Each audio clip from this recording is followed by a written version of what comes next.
you, Dan.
Good afternoon, everyone. My name is Matthew Christensen. I'm FERC's General Counsel, and this is the time and place that has been noticed for the 6th meeting of the Joint Federal State Task Force on Electric Transmission to consider the matters that have been posted in the agenda issued on February 1st, 2023, and docket AD 2115. This meeting is on the record, and a transcript will be placed into the docket. The public can listen and observe in the room and online. Any comments by the public can be submitted into the docket through FERC's e-filing system. Please visit FERC's website. Today's discussion will avoid the merits of any pending contested matter, and I will interrupt discussions if we enter that territory. Task force members can address matters raised in pending proceedings generally, but should not speak to the specific merits of a pending contested proceeding. With that, I'll turn the task force over to FERC Chairman Willie Phillips and Maryland Public Service Commission Chair Jason Stanek. Thank you. Thank you, Matt, and welcome everybody to the 6th task force meeting.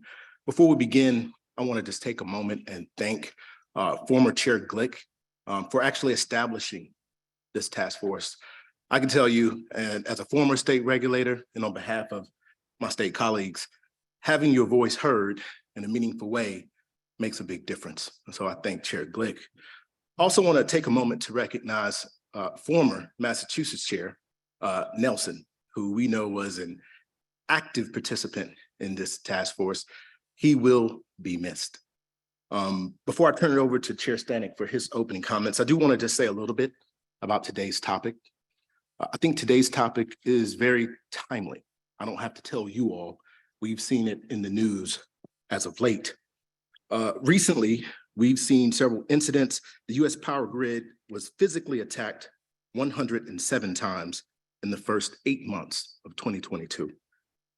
Reports of substation ballistic incidents increased more drastically in 2022 than the overall increase in ballistic incidents. And these events correspond with an increase in extremism in our country. According to a study by George Washington University from 2016 to 2022, white supremacist plots targeting energy systems, quote, dramatically increased in frequency. So as regulators, the reliability and resilience of our bulk power system and our local distribution systems, it is paramount. We know this. And so in December, we asked NERC to take a careful look at our SIP 14 physical security reliability standards. That report is due out in April. And also, it was at the beginning of this year when I was named chair that I spoke with Chairman Stanek, and we decided that we would love to invite NERC CEO Jim Robb and Director Kumar from DOE to come and talk a little bit and help educate both FERC and the state commissions on this very important topic. So with that, I'll turn it over to Chair Stanek. Thank you, Chair Phillips, and welcome everybody to our sixth meeting. Let me just begin by stating on behalf of the 10 state commissioners here, congratulations on your elevation to FERC chair. We appreciate seeing one of our own, somebody who's been in a state commissioner's shoes, understands the challenges that we face, particularly on these issues relating to transmission. So congratulations. Yesterday at the Electricity Committee meeting, you recognized, and this was really important to us, that your first act in office was to ensure that there was continuity between you and Chair Glick in having this task force continue per the charge, the 3-year charge. So thank you. I'd like to also echo my thanks to Chair Glick on behalf of the state commissioners for greenlighting this concept, which was never formally invoked under FPA 209, to have this joint board serve for the period of 3 years. It's been productive over the past 2 years, and we look forward to continuing the conversations into the next year. I'd also like to thank Chair Matt Nelson, who's served so valiantly and over the past 2 years, with him and his staff making very significant contributions to a lot of the filings and comments that were submitted by NERC. So as Chair Phillips just alluded to, the format's going to be a little different today, as opposed to responding to NOPRs and ANOPRs and other concepts that were placed on the table by our FERC colleagues. Today's mission is more of fact-finding, and we're honored to have 2 esteemed guests from NERC and DOE with us today to share their insights. Over the past 8 weeks, the state commissioners have had half dozen classified meetings with various members of industry, better understanding the physical threats that affect our local distribution grids. Timely in my backyard yesterday, we had the indictments of 2 very concerning individuals who planned 5 coordinated attacks at the Baltimore gas and electric substations. If you read the criminal complaint, which is in the public domain, it reads like a Hollywood story involving robberies of convenience stores with machetes, 2 murders of the fellas' roommates, and then the plot on these 5 substations with the intent to quote, level and totally destroy the city of Baltimore. These were neo-Nazis, as the chair just alluded to. But the level of planning, reviewing the transcript, you would think that these were 2 transmission operators. Oh no, we have to take out the 5th line, not the 4th line. We need to use high caliber artillery to get to the core of the substations. We have new threats.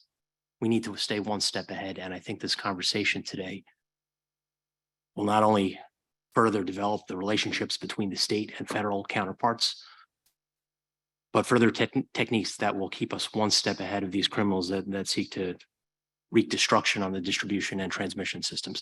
So I'm looking forward to the comments today.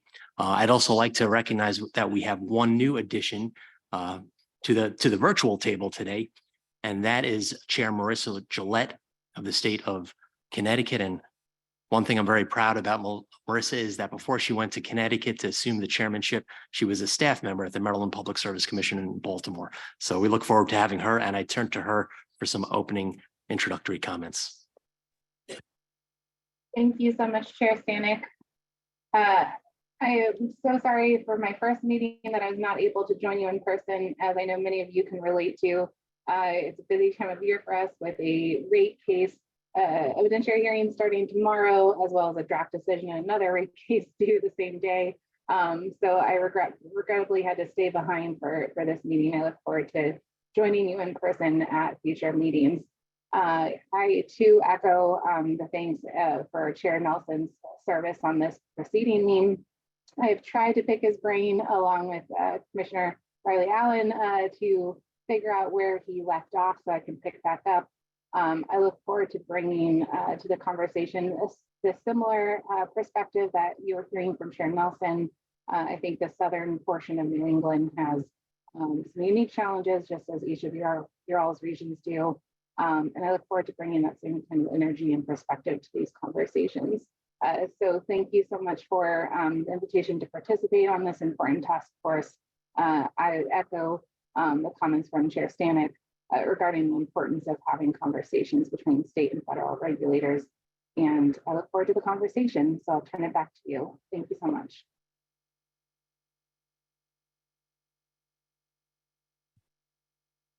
Welcome, everybody. Just a few quick of our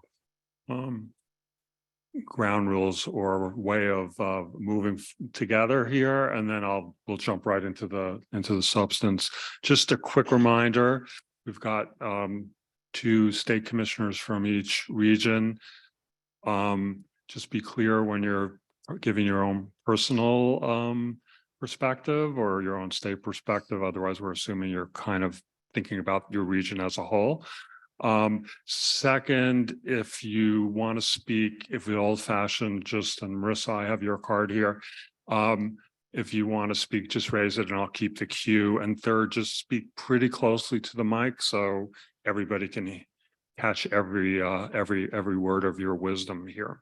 So we have 2 parts today, if you will. The first part, which is new to the task force, to have some guest presenters. And as the chair said, looking at this as kind of a joint fact finding. I think for this, everybody is still learning. And then the second half, after say goodbye to our guests, we'll go a little bit into the old-fashioned task force of really trying to think through what things might be useful to make improvements in this both state and federal levels. So the way that we've got the next hour set up, I've asked President Rob and Director Kumar to each give just a 5-minute intro of some main points that they want to make. And then we have a series of questions that we work together collectively, the task force bouncing back and forth on things that they wanted to ask you. And so I will ask those questions. They've seen the questions before. We'll have each of them talk for just a minute or 2 in response to the questions. And then we want to have a discussion with the time that we have with the task force members. So before we move on from a question, or in some cases 2 questions together, we'll ask you for any follow-on questions. If you want to make some points, I'm a little more free-flowing with the time frame that we have. So without further ado, we'll turn first to you, Jim. Thank you, Jonathan. I like the sound of that President Rob thing. I've never heard that before. I have to start by acknowledging that the last time I was in an open session with Chairman Phillips, there was a little bit of trash talking going back and forth between then #1 Purdue Boilermakers and then #3 Alabama Crimson Tide. I have to eat crow and acknowledge that the Boilers have since lost a couple games. We're now #3, not #1. So congratulations, Mr. Chairman. Happens to the best of us. So first of all, thank you very much for the opportunity to share some thinking with you and perspectives on physical security. It's clearly a very timely and a very important conversation. So I appreciate it. It's also a very tricky conversation, particularly in a setting like this. So we'll do our best to be as disclosive as we can, but understanding the nature of this, we may be a little guarded on a few things. It's abundantly clear, as the co-chairs opened with, that over the last decade or so, our society has become increasingly dependent on electricity and an uninterrupted supply of electricity. And that's, a big part of the mission of NERC and a big part of the mission of the states. And electricity now affects every portion of our lives. So it's something that we need to take very, very seriously. It's also important to note that the infrastructure that supports that uninterrupted supply of electricity is widely dispersed, largely above ground, and it creates all sorts of physical vulnerabilities, not just to acts of sabotage, which is the principal topic of today, but also, protection against the increasingly extreme weather events that we're seeing around the world these days. As you probably know, there are well over 50,000 high voltage substations across North America, and more than that if you include those that only support the distribution system. That's a tremendous amount of infrastructure to think through how to protect responsibly, and to really think through the trade-offs that need to be made between risk and consequence, and the investments that you make between protection and prevention versus response and recovery. And it's very important as we kind of enter this conversation that we always keep in mind those trade-offs, because it's not as simple as we should just protect everything, because your ratepayers that you're responsible for probably wouldn't like that answer. So we need to be very thoughtful about how we approach this conversation. So without going into all the details, right, it's clear that there are a number of natural hazards that the system needs to be hardened against. But physical attacks on electric infrastructure, as reported to the EISAC, have definitely increased over the last couple of years, and are resulting in impacts of greater consequence.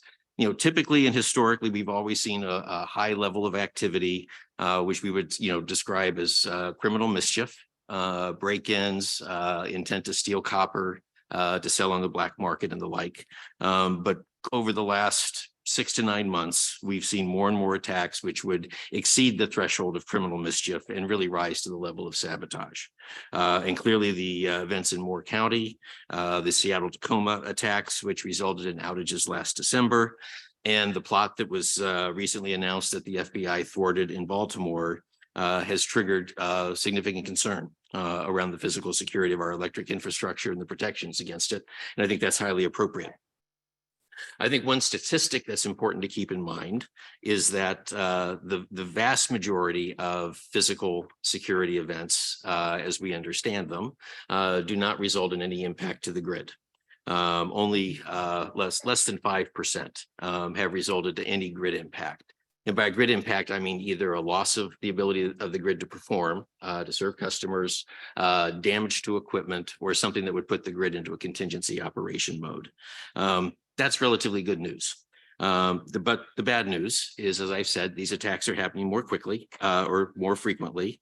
Extremist groups post instructions for disrupting critical infrastructure on the dark web, and they're increasingly acting in emboldened ways and potentially in coordinated ways, as we've seen with this Baltimore event. So it's clearly an issue that the electricity ecosystem, and when I say ecosystem, I want to bring into that law enforcement, clearly needs to be focused and come together around. Another bit of reassuring news here. The electric system, despite its sprawling above ground topology, has built into it an extraordinary level of redundancy, and which in and of itself creates resilience. From a NERC perspective, it's probably important to keep in mind that we are primarily concerned with the protection of the bulk power system, which we typically think of as transmission above 100 kV, generation above 75 megawatts, as the bulk system. And our focus is all around preventing what we colloquially will call the evil three, which is uncontrolled separation, cascading outages, or instability. That's the framework and the mindset from which SIP 14, which is our physical security standard, was born. SIP 14 recognizes that, and it's structured in such a way that only those assets that could create a major cascading event are required to have necessary physical protections put in place. The standard requires most substations above 345 kV to have a risk assessment performed, validated by an independent third party, and then appropriate protections put in place based on the hazards that substation needs to defend against. And that also needs to be validated by an expert third party. It's designed to give great flexibility to utilities as to how to comply, since each critical asset may have unique risks that will require unique mitigations. So it's prescriptive on process, not prescriptive on mitigation. And the consequence we're protecting against, again, is important to remember. It's the cascading event that would affect millions of customers, not thousands. The last bit of reassuring news I'll share is that SIP 14 sets a minimum threshold for risk assessment and protection, and it's a baseline. And as with many of our standards, industry doesn't stop there, and they will typically go well beyond what the standards call for. So while many substations may not need to be technically SIP 14 compliant, their owners may very well build in protections because it's the right thing to do. The utility sector generally leans in very, very hard on security matters, whether physical or cyber, to protect their assets and their ability to serve their customers. CEO engagement at the ESCC, the Electricity Subsector Coordinating Council, and the investment that we have made in strengthening the capabilities of the EISAC, and the very fluid relationships between us, industry, and our government partners such as DOE really reflects that commitment. And I think the efforts that PUSH has undertaken over the last year to stand up what we call the Energy Threat Analysis Center, a very novel way for the private sector and public sector to come together, look at raw intelligence and enrich it with purpose relative to the sectoral needs, I think really reflects the attitude of the industry to lean into these issues. And I think as I wrap up here and before I hand it off to PUSH, I want to just kind of summarize 3 or 4 of the things that we're thinking about as we conduct this assessment that FERC directed us to do on physical security in SIP 14. I think one question that's clearly on the table has to be whether or not the risk assessments should continue to focus only on the loss of a single asset, an N-1 condition, or should we look at situations where more than one asset is taken out, the quote unquote, the coordinated attack.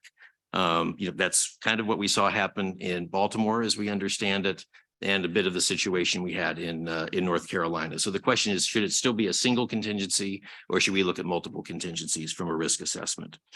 Second, should the risk assessment be focused primarily on the prevention of a major cascading outage, or should we somehow figure out how to incorporate appropriately the concept of customers impacted, given society's growing dependence on electricity? Third, right, how should the mitigation plans best optimize between investment in protective measures versus investment in the ability to arrest and restore and recover from an event? And then finally, and I think this is a very appropriate thing for this audience, is there a way through our standards to create the framework for a more direct dialogue between the utilities and the state regulators who will have to approve cost recovery for any investments that are made around the risk that's embedded in their system, the cost to mitigate that risk versus the cost to recover, and have a collaborative conversation around how much risk are you willing to wear versus how much do we want to mitigate? And when we mitigate, do we want to do that through prevention or recovery? I think those are the questions that we'll be focusing a lot of our time and attention on. And so with that, PUSH, I'll hand it off to you. Great. Thanks so much, Jim. And good afternoon, everyone. I'm PUSH Kumar. I'm the director of DOE's Office of Cybersecurity, Energy Security, and Emergency Response, or CSER. And thank you to the Joint Task Force for hosting this important conversation. This is a topic certainly that's been top of mind for us at the department. And we certainly have received a lot of inquiries from a lot of different people on this topic. And so it's timely. It's a good conversation that we need to be having, not only with our federal partners, which we've had a tremendous relationship with our colleagues at FERC, and of course the leadership of Jim and the NERC and the electricity ISAC has been great. But it is a conversation at the state level as well, because when these incidents happen, you immediately get calls to governor's offices, you get calls to PUCs in terms of what's happening and what more do we need to be doing. And so this is something that is, again, a timely topic. So I look forward to the discussion. I'll say up front, I may not have all of the answers. And I would like to hear some of the thoughts from some of the commissioners at the state level in particular on what are solutions to address some of these challenges. I'll certainly offer ideas we have from our end and things we could be doing jointly along with Jim and others, but would also welcome hearing thoughts from our colleagues on the state side. Now, the reality with these incidents, one thing we take a step back and take a look at incidents like the Metcalf substation incident, or the one in Moore County, or the one in Tacoma. The first thing, there's a couple pieces here that I want to acknowledge up front. One, while Metcalf didn't actually result in power outages, it was a very significant incident. It was a paradigm shift for us, which is what resulted in the development of SIP 14. That was 10 years ago. So that's one data point. Second data point is in the case of Moore County, that one resulted in the impact of 40,000 customers being without power during a time when it was in the winter weather. And while it did not impact the bulk power system, it did have an impact on the delivery of power to Americans across the country, and that should be concerning to all of us. Now, what are the solutions to this? And that's the harder question that we're hopefully here to explore. And then the last piece of this, that I know I don't have our law enforcement colleagues in the room today, but I just want to reiterate the fact that this is something that they too are very focused on.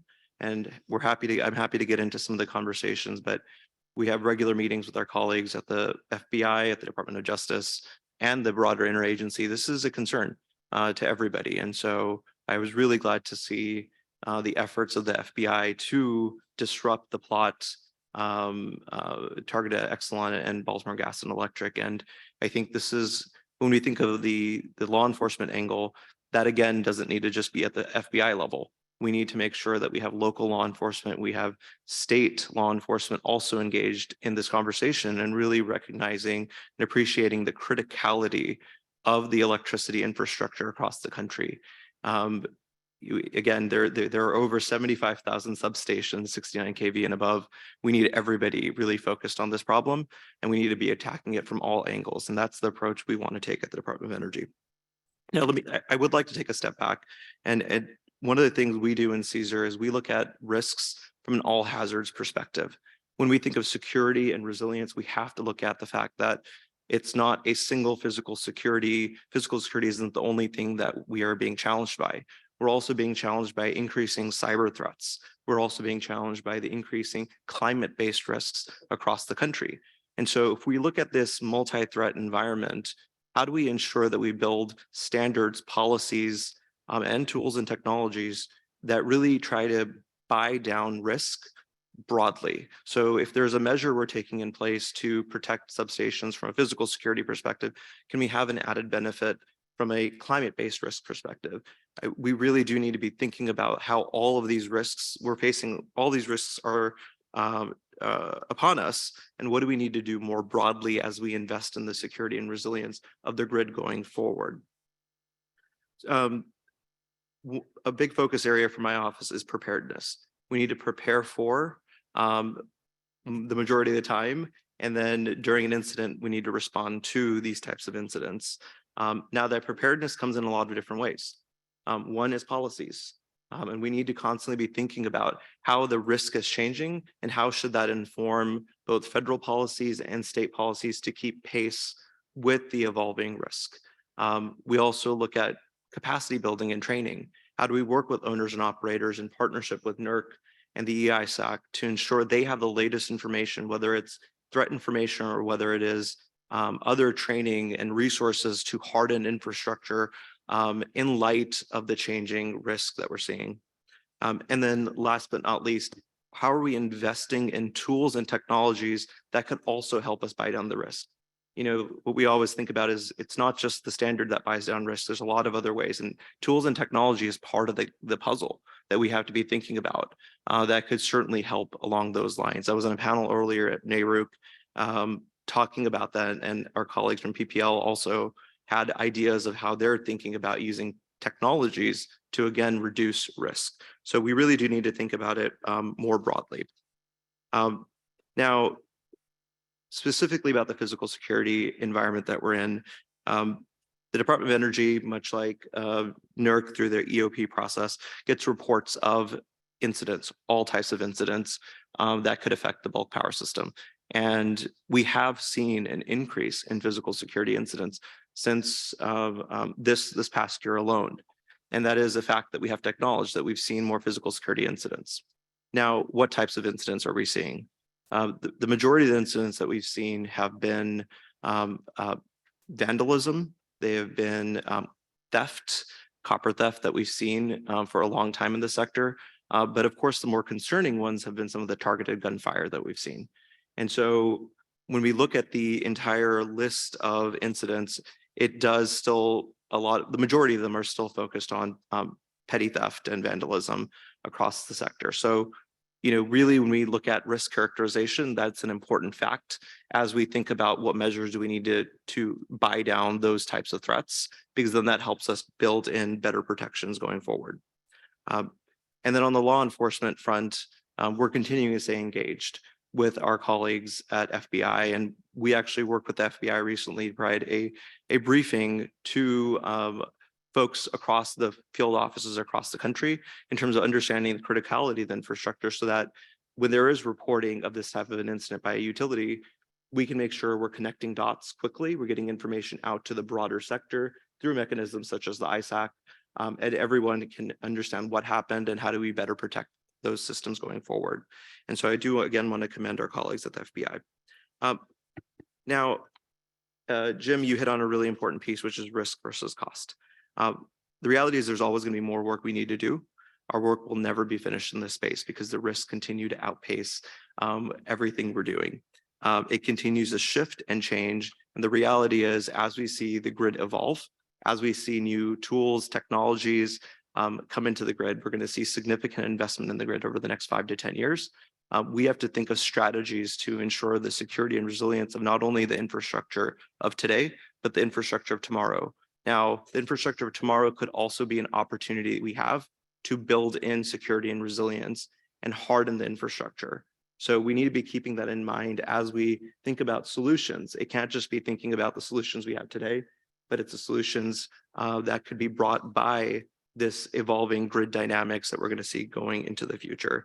For example, the $62 billion that the Department of Energy is going to be investing, the $369 billion through the Inflation Reduction Act, through both loan guarantees and direct investments, and then what on average has been cited as about $100 billion in private investments over the decade every year. So tons of investments are going to be happening, and we have the opportunity now to ensure the security and resilience. I'll wrap up there because I know we have a lot of really good questions prepared, but appreciate the time. Thank you for involving us in the conversation. So we're going to just systematically work through a set of issues and questions. You've both touched on many of these. They'll give you a chance to go in a little bit more depth, and also a chance for the task force to ask following questions and also weigh in. So the first two topics we'll do together, one is on the types of threats and one is on the impacts of physical attacks.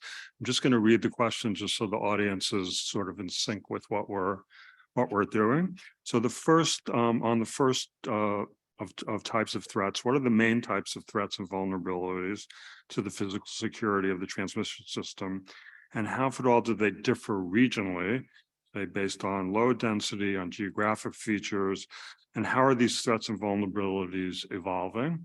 And then secondly, what can be the impacts of the attacks and on the reliability of the transition system?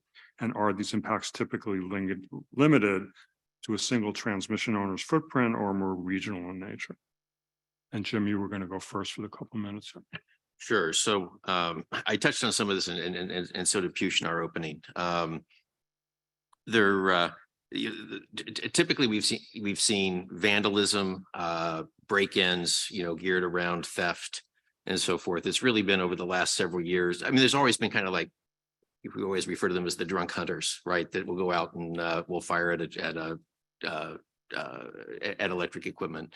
But what we've seen over the last several years clearly has been an increase in ballistic activity and stuff with clearly intent to harm equipment, as opposed to whatever else might motivate someone to do this work. One thing I do want to underscore: it's very rare that we get we find out who did it, and we have an incarceration so that we really know what motives are. Right. So a lot of our understanding of motivation is speculative, and it's important to understand that as well. I don't think we've seen a real variance across regions, but we have seen clusters. There's been a cluster of activity in the Pacific Northwest. There have been clusters of activities in the Carolinas and in the South, and in kind of around the Texas, Oklahoma, Arkansas area are three that come to mind. So we are seeing some repeat events and some clustered events, particularly over the last several years. I think in terms of the impact on the system, for the most part, there's almost none. It takes an awful lot to damage equipment to the point where it can't function. That is what we saw though in North Carolina. We saw that in Seattle, Tacoma, and we almost certainly would have seen that in Baltimore had these characters been able to carry out the plans that they had. So typically there's no service impact. And if there is, it's typically something that the utility can dispatch around. That was the situation with the Metcalf substation in outside of San Francisco. Even though it was a very paradigm shifting, changing attack, it didn't really result in any electric impacts. So it's been fairly rare and really just recent that we've seen outages of the scale that we saw in North Carolina or in Seattle, Tacoma around these events. As I said, I think the thing that we need to chew on collectively is, is the loss of a single element of the system the right test? Or do we need to be thinking more about multiple elements, given this observation that we have at least one bona fide coordinated attack being planned, which is the one in Baltimore. I don't know all the specifics around Moore County to know how much insight the individuals there had into the grid that they were attacking, and even less in the Seattle Tacoma area. So there's more insight to be gained out of those events. But I think the question around defense against coordinated attack has to be something that's on the table. I'll just add a little bit more. Jim covered it well. Just to give you a little bit of data in terms of the filings to the Department of Energy, in terms of the types of incidents we've seen related to physical security. So in 2022, there were 390 DOE 417 reports filed with the Department of Energy in terms of all incidents. That is everything from cyber to physical to even things like an animal causing an outage. It really does span the entire gamut of anything that could disrupt the bulk power system. We want awareness of what's going on so we can respond to it and prepare for it if need be. Now, specifically of that number, there were 163 events that were categorized as physical, and that includes vandalism, suspicious activity, sabotage. It really does range across the board and just more broad. Now, of those 163, 80 were vandalism. So just to give you a picture now, how does that compare to 2021? So in 2021, there were a total of 92 reports that were physical in nature in some way or another, again, vandalism, theft, or some type of physical incident. And then in 2022, it was 163. So again, there was an increase. And so we have to be watching what is happening, what's causing that. And now the majority of the incidents, as Jim mentioned, there isn't a lot of good information on what caused it. And this is where I know our colleagues at the FBI and others would like to have better fidelity on what's going on, so that they can also do what they do best, which is connect different dots and figure out what's going on. But in most cases, we don't know. Now, in some of the cases, we do. And that's where things like the Exelon BG&E disruption was able to happen, because the FBI was able to better understand what happened there and get ahead of it. And that's good. So just wanted to put some data out there in terms of what numbers of reporting we've received in this space. Before we leave these two topics, any follow-on questions or points that task force members want to make? Okay, yep. Commissioner French. Just a question for Mr. Rob. I think, we've talked about the fact that one of the great strengths of our electric grid, unlike some others in the world, is we're very decentralized. We have a very meshed AC system, largely looped, not too radial.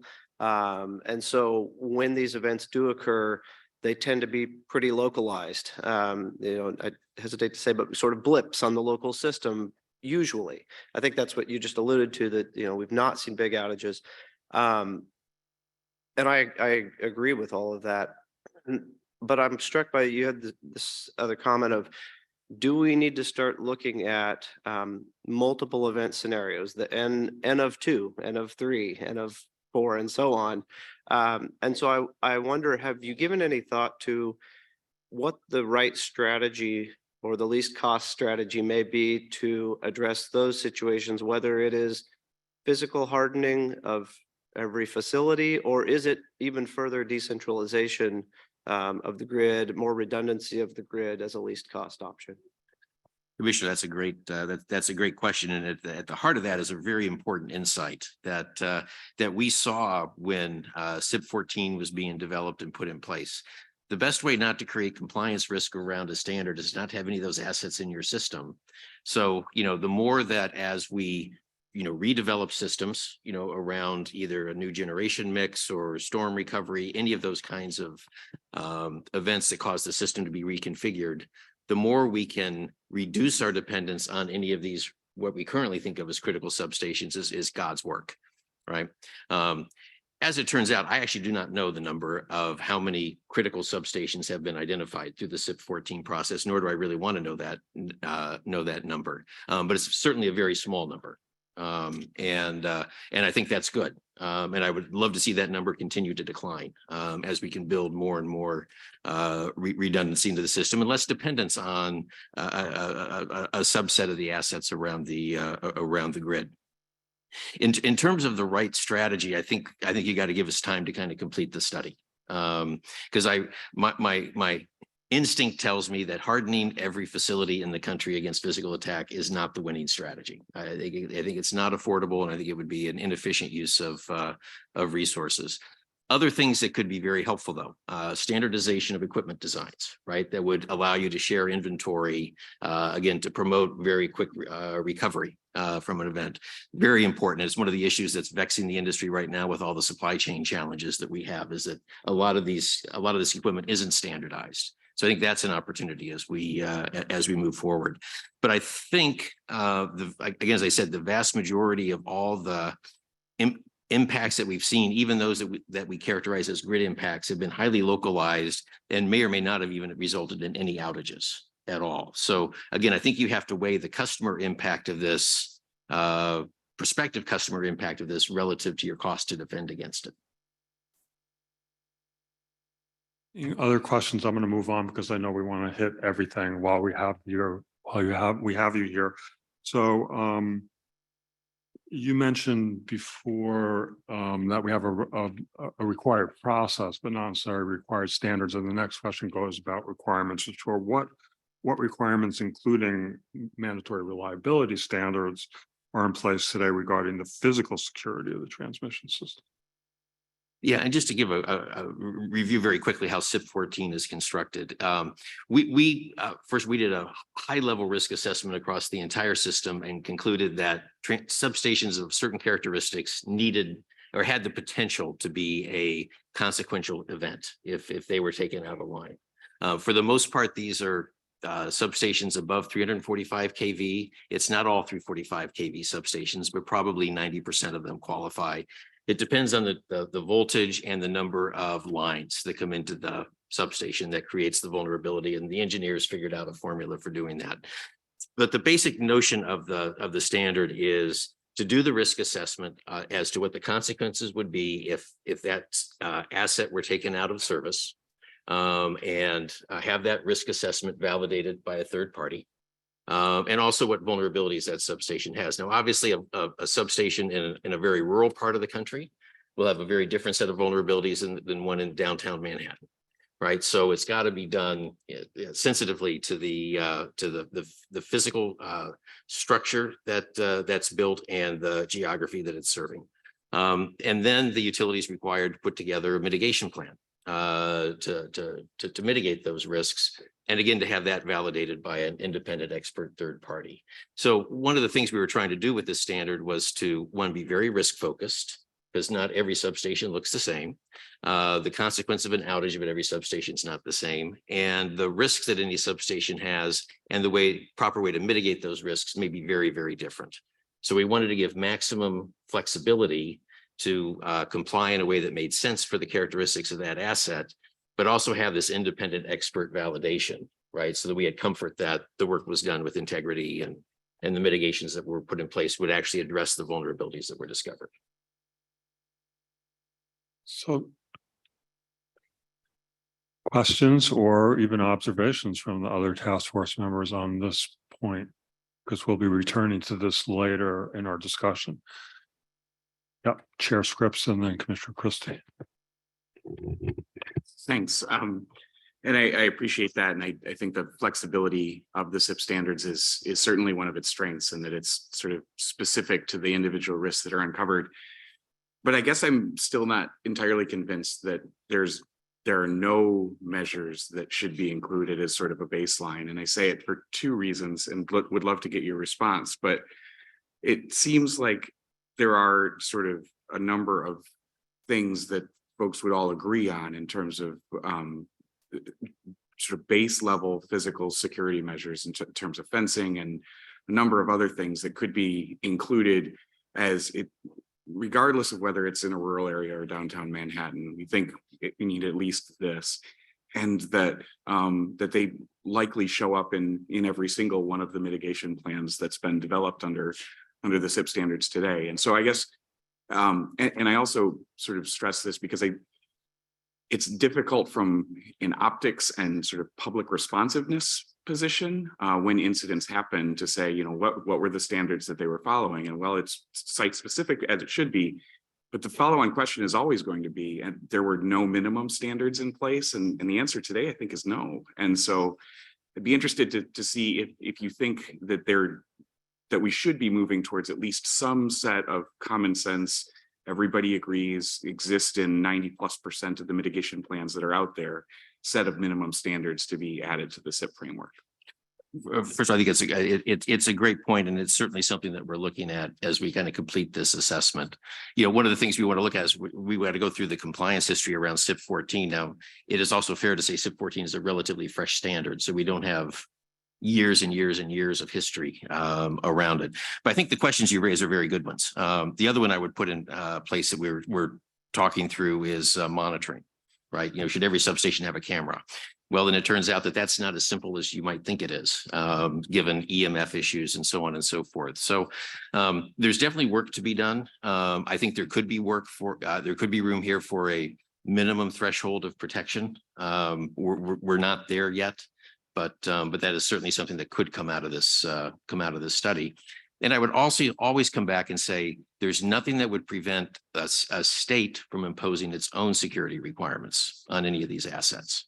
So if to the extent that any of you feel that the NERC standards don't go far enough to protect the systems under your jurisdiction from issues that you're concerned about, you can always go further. Right. Commissioner Christie. Yeah, for Mr. Rob, I want to follow up on your statement that you can't harden every substation in the country. The cost would be astronomical. But I remember distinctly after the Metcalf incident in California, which was at least a decade ago.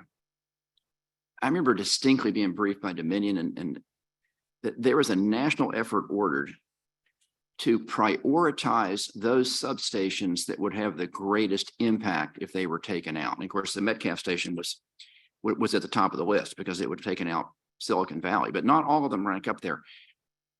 What has gone on since then to do something like that, to do a continuous analysis of which substations are the real high value targets if you're on the targeting end and need to be defended more, whether it's high def cameras, whether it's armed guards. I mean, there is a hierarchy. I was told 10 years ago that there's a definite hierarchy. And if you focus on the ones that could do the most damage, if they go out, you can focus your resources. Where does that stand? So Commissioner, what you just described is the essence of SIP 14, right? It was designed to ferret out those assets that were that merited a high degree of hardening. So I think the effort that you're referring to was the effort to get SIP 14 in place and for the utilities to do all the work around that, to identify that short list. Okay. It was, without going into the law enforcement element, was the North Carolina facility, where would that have ranked in SIP 14? They were not SIP 14 compliant. They were not SIP 14 qualified substations. And the fact that that was, and this is, I don't want to sound callous here, because 40,000 people on a cold night in Right. December is, that's Right. a huge customer impact. The fact that that event didn't cascade, I think also reflects the fact that that risk assessment was probably done properly. Okay. Any other questions or observations the task force members want to make on this before we keep moving? Okay, so we're going to do the next two topics together, and we're going to let Director Kumar take a lead. So the first is, what are the best practices for addressing physical attacks on the transmission system, be it restrictions on physical access, risk assessment, surveillance, and categorically speaking, are there prevention, detection, hardening, and recovery practices that should be more broadly considered? And then the next question, which we're going to do together, what do recent attacks reveal about the effectiveness of existing regulatory standards or best practices for physical security? And you were just responding to that a little bit, Mr. Rob. And are there opportunities to improve current regulatory standards or voluntary practice to minimize risk and vulnerability and respond to physical attacks and restore service more quickly? Thanks for the question. So just taking a step back real quickly, because this ties into what Jim was just saying in the conversation we were just having. When you think about what do you need to do in terms of hardening of some of these substations, there are two big approaches, right? One is requirements, and that's SIP 14 certainly has requirements for monitoring critical facilities, preventing attacker access, and otherwise just hardening those facilities so that they are more physically secure to protect against an attack or equipment failure. That's bucket one. Bucket two is taking the approach of making the broader power system more resilient, which they have a connection there. So on the first one, we work with NERC on a tool called the Design Basis Threat Tool. And the idea behind the tool is utilities can leverage this tool on a voluntary basis and really evaluate the physical security measures they need to take place, they need to put in place for specific substations. And it's really important to not just have a blanket, everybody does the exact same thing, because substations, as this community knows well, are in different geographical regions. Some are near highways, some are farther away from highways, some are at a higher elevation, a lower elevation. And you have to take into account all of those different aspects when you think about how you want to harden that specific substation. And so we provide this tool. It's informed by research by the Pacific Northwest National Laboratory, who has expertise in this, and it's informed by intelligence that we have to say, here's the latest in the design basis threat. That tool is updated on an annual basis. And I would certainly encourage those utilities to take a look at the tool, and it's available on the EISAC portal. Now, on the second piece, how do you make the system more resilient so that if you do have an incident like this, you can ensure the resiliency of the grid more broadly? There was a Congressional Research Service report from 2015 titled Physical Security of the U.S. Power Grid, and which has a quote from Mike Kormos of PJM, which I'd like to share. The quote is, "You can only harden a substation so much. If someone wants to attack a substation, they will." This leads us to the resilience piece. Maybe the best way to make a substation less critical is to build more transmission. A substation is critical basically because we're pushing too much power through it. So going back to my earlier comments of, as we think of the grid of the future, we can build in security and resilience by thinking about the new distributed generation, additional transmission, so that it doesn't cause that large impact to customers. So in the case of Moore County, could we have looked at microgrid solutions and battery storage solutions to be able to keep customers online? So again, I think we really do need to think about both pieces of the actual specific physical measures, definitely need to be thinking about them, but then also really thinking about the broader resilience of the grid and to communities themselves.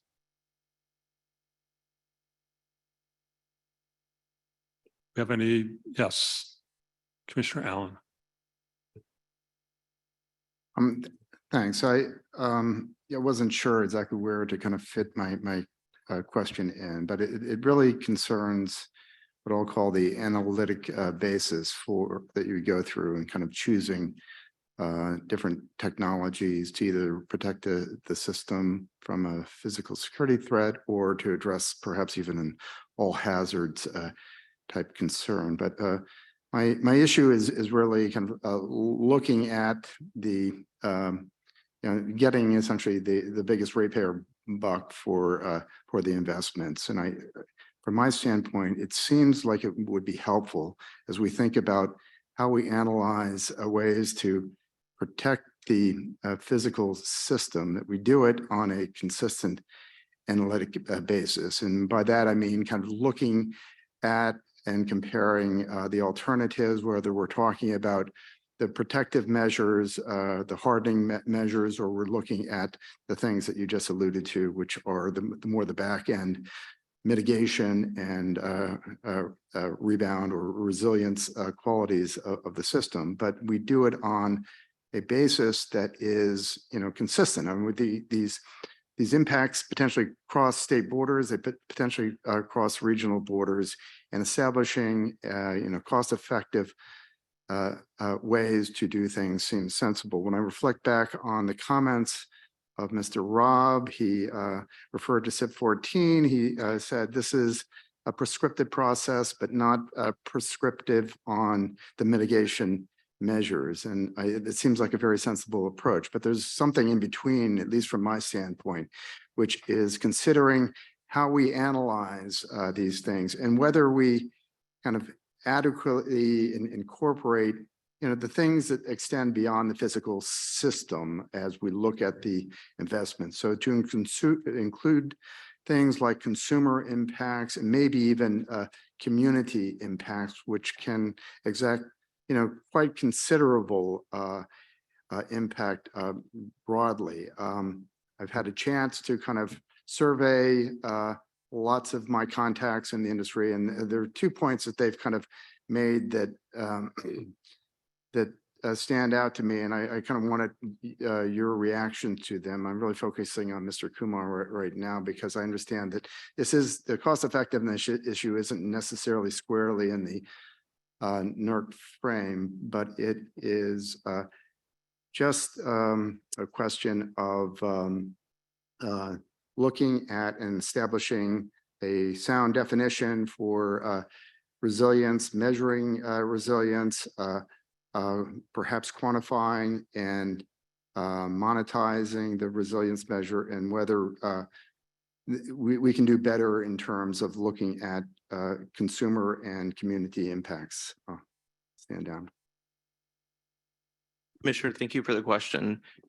So for a very long time, we've done a good job of being able to quantify climate-based risks. We have historical data on that. We have really good information to say, if you apply this measure, you can buy down so much of the climate risk. If you harden this infrastructure, if you do that.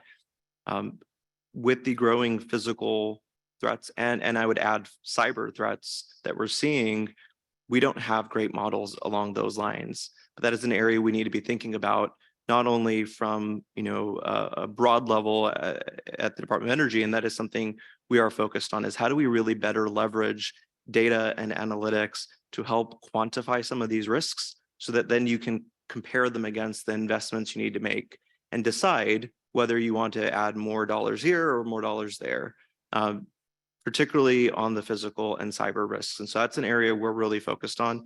I would like to do more work on and hopefully the goal is to provide that information not only to the owners and operators, because they're making their own risk decisions, their own investment decisions, to be able to arm them with the information that we have to do that, but also our colleagues in the regulatory community. It's you all at the state level, at the federal level, so that standards can be adjusted based on that understanding of risk. Now, one piece of the puzzle that we need in all of that is reporting. We need to we need reporting of when these incidents happen. Certainly we're getting some of that reporting, but that's a really key piece that we need to ensure that utilities are reporting these incidents, even if they seem like minor blips. If it's just basic vandalism, we still need to get that reporting so we can see the larger trends and get the data and then base based on that data, be able to help develop some quantifiable measures. But I think that's an area where we need to continue doing more. So thank you for the question. It's a great one. Excuse me. Other questions or observations, comments from the task force members?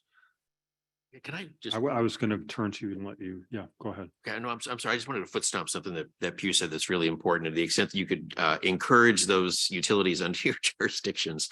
The more reporting we have into the ISAC, the better. And I recognize that sometimes there may be some concerns about reporting things into the government and so on and so forth. But report to the ISAC. One of the things that we've seen happen, particularly around some of these clustered events in the Northwest, is that our physical security team has the ability to take and triangulate events and see patterns that others don't. And it's one of these questions where no event is too small, because what may appear inconsequential to one utility could be part of a broader pattern. And we've actually seen some things that we worked with the National Counterterrorism Center at uncovering some things that were very curious, and led to some kind of very proactive things on behalf of law enforcement. So the more data we have, the more insights we have, the more information that gets shared, and the ISAC creates a safe, user-controlled way of sharing that information, the better. So I would encourage you all to encourage your entities to report as much as they can. Commissioner Allen. Thanks. It's just a follow-up actually to Mr. Kumar's comments. And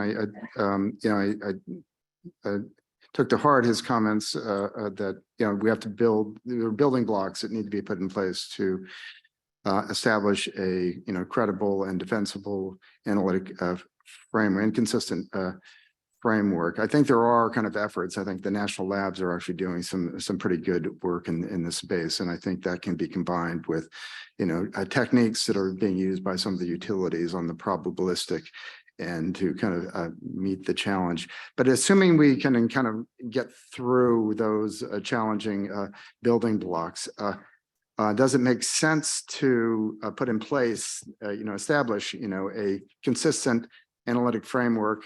And if it does make sense, where would that come from? Would that come from NERC, FERC, DOE? How would you establish that for the bulk transmission system, if you can? So if we were to work on something like this, it would have to be done collaboratively. Certainly we have the tremendous capabilities at the national laboratories, as you mentioned, sir. But we also need the expertise of the owners and operators that know their substations, know their systems. And so we need to come together as a community. Jim mentioned the Electricity Subsector Coordinating Council, or the ESCC. That is a body that brings together industry and government to get together to tackle these hard problems of security and resilience. That is what they're squarely focused on.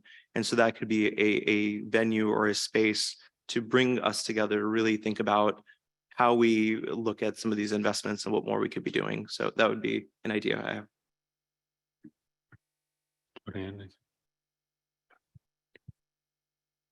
Rolls us into the last question, which so what are the respective roles and responsibilities among the federal agencies and between federal, state, and local governments when it comes to the physical security of the transmission system?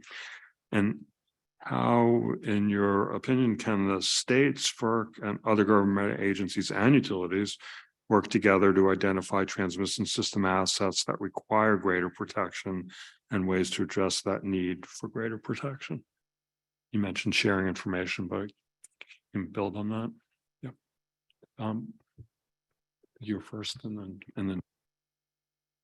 So broadly, DOE, and specifically my Office of Cybersecurity, Energy Security, and Emergency Response, is designated as the Sector Risk Management Agency, or the SRMA, for the U.S. energy sector. And in that role, our focus is to work and partner with not only owners and operators of electricity, oil, and natural gas infrastructure, but also the SLT, the state, local, territorial, and tribal community. And so we have tremendous partnerships with our colleagues at NERC, with the energy offices, governor's offices, and we recognize that we have to be working with everyone to think through all of these security and resilience risks, and then also collaboratively work with them to buy down those risks, again, either through the policy side, Earlier today, we partnered with NERC to announce an effort to develop cyber baselines for the distribution system.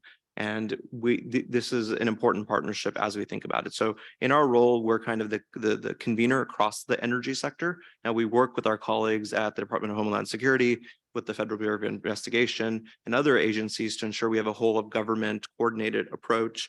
But really, we focus on specifically energy. And in that case, we're working with our colleagues at NERC and FERC in terms of the regulatory requirements with the PUCs and PSCs on the state regulatory piece, but also with the energy offices on the resilience conversations that we were talking about earlier. So we really do have to work with everybody on securing this infrastructure going forward. And this is critically important, and particularly as we think of the transmission system, certainly the transmission system of today and how we need to expand the transmission system of tomorrow to be able to connect all these assets to going back to the reliability and redundancy and resilience conversations we've had.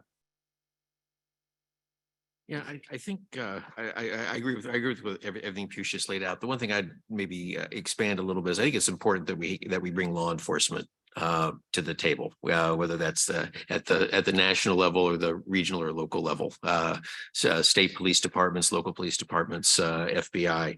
Because I think like in many of these hazards, prevention is worth a pound to cure, right? And if we can kind of figure out, where plots are being formed, particularly, and it's really the coordinated attack is what really spooks me about our current set of standards versus where we might need to go.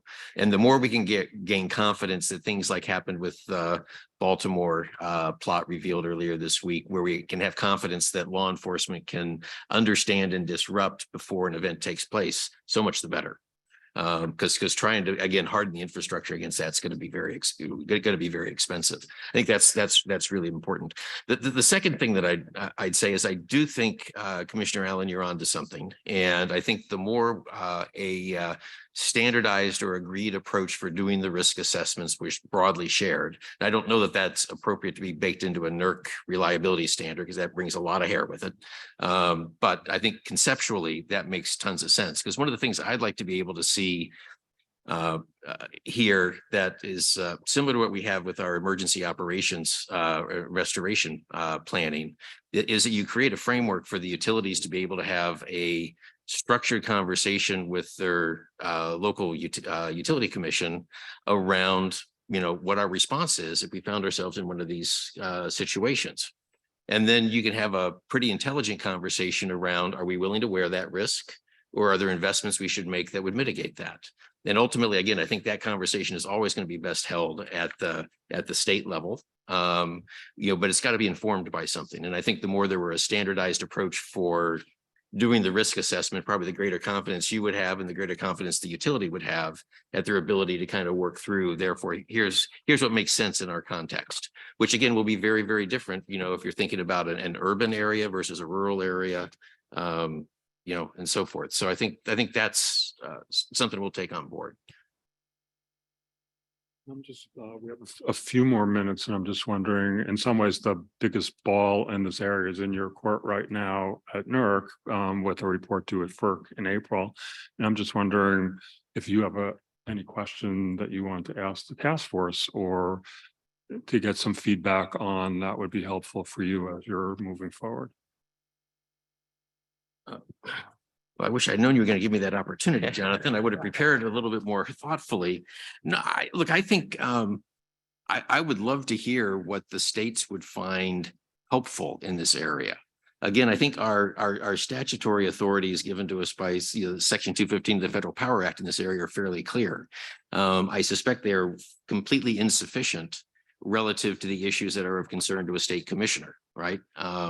Because we're really trying to protect against the 40 million customer outage, right? And you all have to worry about the 40,000 customer outage. I get that.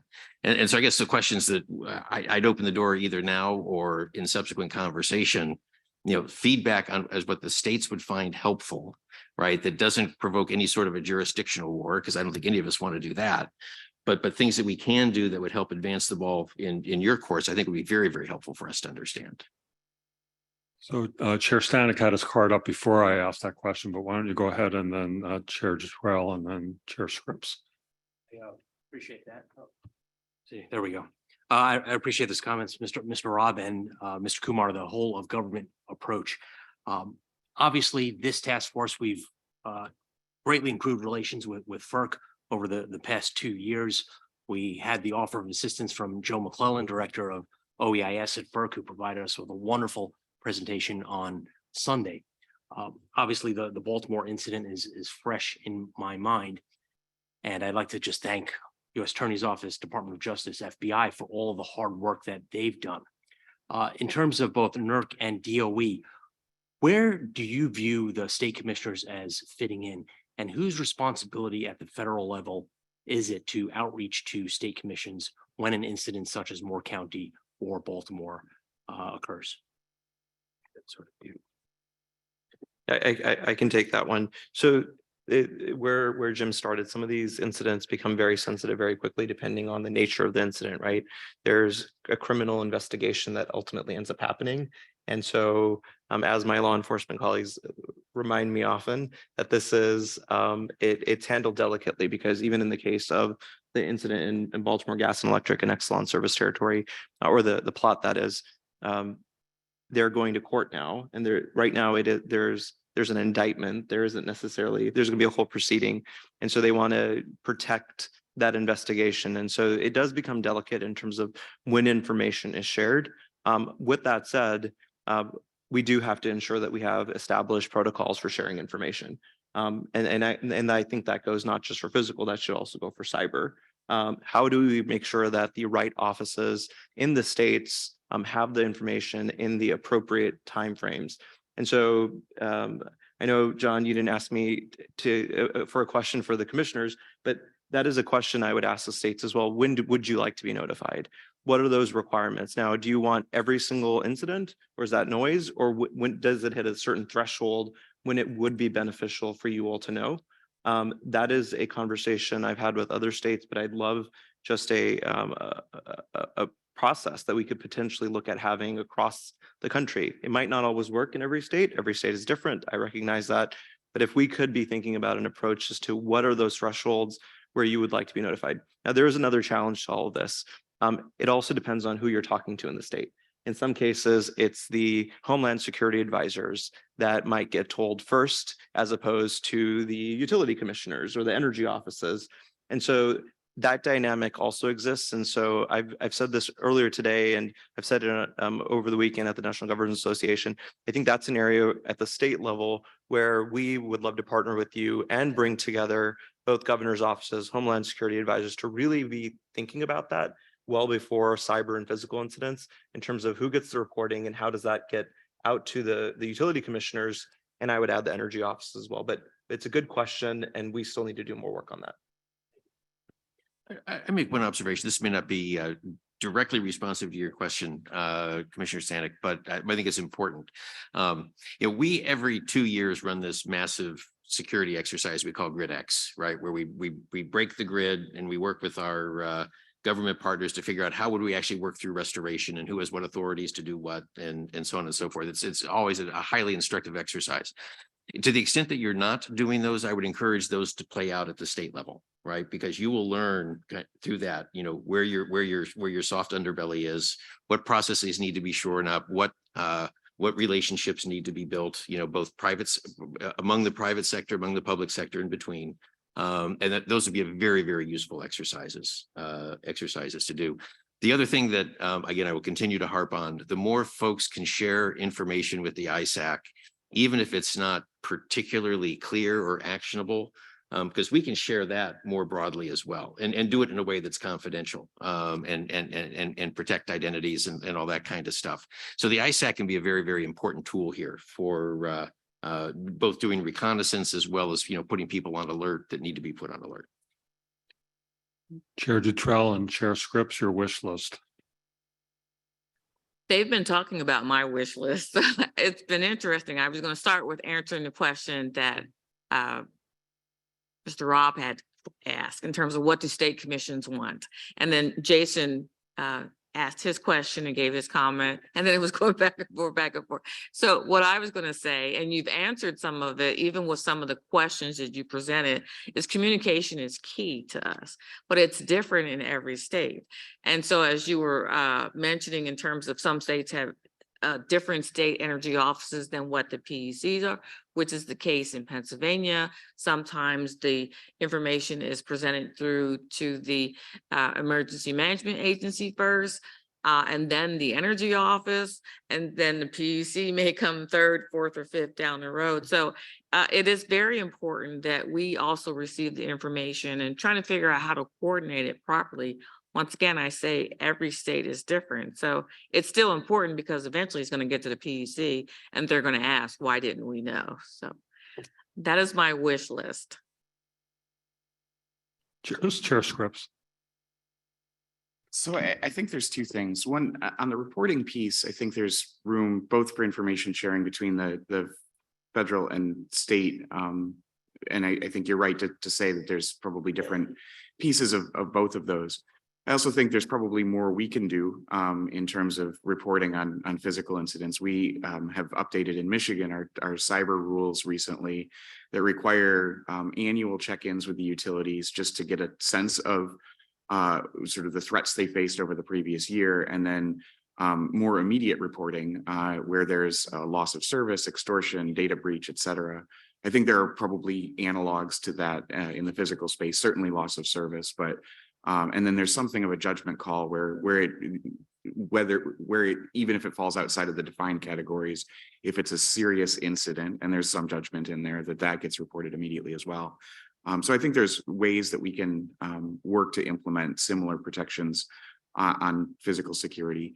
But Mr. Robb, when you were talking about some of that, it sort of called to mind some of the shared responsibility around gas safety, and gas safety is obviously very different. That you've got an explosive element in the pipes, and we need to make sure. But the way that we implement this at the state level is under delegated authority from DOT PHMSA, where we have gas safety specialists who are regularly out in the field checking on the infrastructure. And it seems to me that there may be some role for similarly delegated authority to the states to do sort of an evaluation of SIP compliance. This is not to say that there's any bad faith in the industry. I think that I think SIP is working because of the good faith application, but it's always good to have yet another set of eyes, and particularly from the regulators that, as Chair Brown-Dutrell mentioned, are going to be called when incidents do happen. And so developing some sort of similar framework with delegated authority, and I would say funding, to allow and enable state commissions to perform a similar role on sort of just investigating SIP compliance as we do on compliance with gas safety standards may be a direction that we might want to consider. Commissioner Christie, or did you want to make another comment, or is your card up from before? Okay. So we're a little bit over time, so I think we're going to say thank you very much to both of you, and we'll take a 10-minute break and we'll start at 2:55. So hurry up and do whatever you need to do, because I know coffee's far away, right?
lost all of our FERC colleagues. We should take a vote.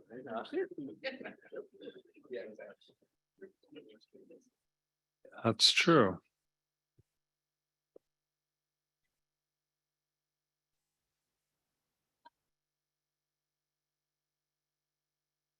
Yes, we are sorry for the short break, but we only have 2.5 hours today, so we're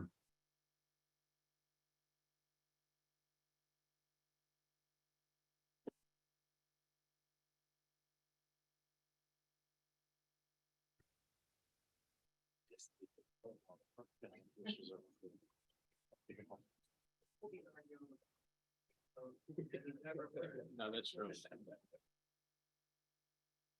I'm gonna go ahead and get started. Hopefully we'll have a couple more task force members return quickly.